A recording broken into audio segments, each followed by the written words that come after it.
இப்போ வந்து நம்ம எடுத்துக்காட்டு 2.54 பார்க்க போகிறோம். அதில் என்ன சொல்லியிருக்காங்கன்னா மதிப்பு காண்கன்னு சொல்லியிருக்காங்க.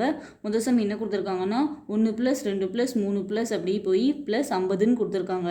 இப்போ வந்து இதுக்கு வந்து ஃபார்முலா இருக்குது. அது என்னதுன்னா 1 + 2 + 3 + இப்படி போய் n = n of n + 1/2. இதுதான் இதோட ஃபார்முலா.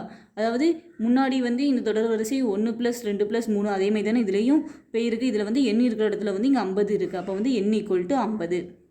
அதை வந்து இதில் சப்ஸ்டிட்யூட் பண்ண போகிறோம். இந்த n இருக்கிற இடத்துல வந்து நம்ம 50 போடுவோமா, இந்த n இருக்கிற இடத்துலையும் நம்ம வந்து இந்த 50 போடுவோம். +1/2.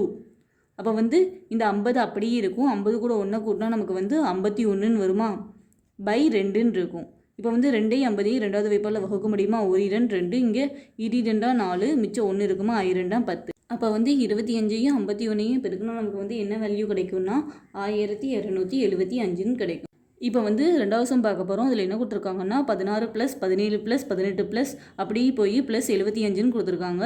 இப்போ வந்து இதில் 1லேருந்து கொடுத்தா தான் நமக்கு வந்து ஃபார்முலா தெரியும். அப்போ வந்து இது என்ன பண்ண போகிறோம்னா 1லேருந்து ஸ்டார்ட் பண்ணுற மாதிரி மாற்ற போகிறோம். அதாவது 1லேருந்து 75 வரைக்கும் நம்ம வேல்யூவை கண்டுபிடிச்சிட்டு அதிலிருந்து 1லேருந்து 15 வரைக்கும் கண்டுபிடிச்சி அதில் கழிச்சா நமக்கு வந்து 16லேருந்து 75 வரைக்கும் உள்ள வேல்யூ கிடச்சிருமா, அதை தான் நம்ம இப்போ வந்து பண்ண போகிறோம். ஃபஸ்ட்டு வந்து 1 2 3 அப்படி போய் 75 வரை இருக்கிறத கண்டுபிடிச்சிட்டு அதுக்கப்புறம் வந்து 16க்கு முன்னாடி என்னது இருக்குது, 15 இருக்கா.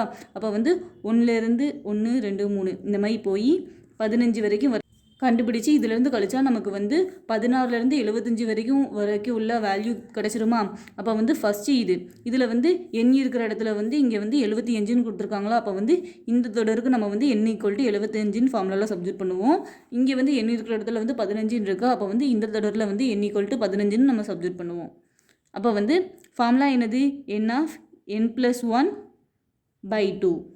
இதுவும் வந்து 1லேருந்து தான் ஸ்டார்ட் பண்ணியிருக்கு. அப்போ அதுக்கும் இந்த ஃபார்முலா தான், n of n + 1/2. இப்போ வந்து இந்த தொடருக்கு வந்து 75 தானே n, அதை வந்து இதில் சப்ஸ்டிட்யூட் பண்ண போகிறோம். 75 இந்த n இருக்கிற இடத்துலையும் வந்து நம்ம 75 போட்டுக்கிறோம். +1 அப்படியே போட்டுக்கிறோம். /2 மைனஸ் இங்கே வந்து 15. அப்போ வந்து இந்த n இருக்கிற இடத்துல 15 போட்டுக்கிறோம். இந்த n இருக்கிற இடத்துலையும் 15 போட்டுக்கிறோம். +1/2. இப்போ வந்து அடுத்த ஸ்டெப்பில் நம்ம வந்து என்ன பண்ணுவோம்னா இந்த 75 அப்படியே இருக்கும். 75 கூட 1 கூட்டினா நமக்கு வந்து 76ன்னு கிடைக்குமா, /2 மைனஸ் இங்கே 15 அப்படியே இருக்கும். இந்த 15 கூட 1 கூட்டினா நமக்கு வந்து 16ன்னு கிடைக்குமா, /2. இப்போ வந்து இந்த 2ஐயும் 76ம் வந்து ரெண்டாவது வைப்பால் வகுப்பிடுமா. அப்போ வந்து 1 2 2, 3 2 6, மிச்சம் 1 இருக்குமா, 8 2 16. இங்கேயும் அதே மாதிரி 1 2 2, 8 2 16. அப்போ வந்து அடுத்த ஸ்டெப்பில் என்ன பண்ணுவோம்னா 75ஐயும் 38ஐயும் பெருக்கி எழுதுவோம். அது வந்து 2850ன்னு கிடைக்கும். மைனஸ் 15ஐயும் 8ஐயும் பெருக்குவோம். அப்போ வந்து 120ன்னு கிடைக்கும். அப்போ வந்து 2850லேருந்து 120 வந்து நம்ம கழிச்சா நமக்கு வந்து 2730ன்னு கிடைக்கும். வந்து இந்த தொடரோட மதிப்பை வந்து நம்ம கண்டுபிடிச்சிட்டோம். இதோட இந்த சம் அவ்வளோதான்.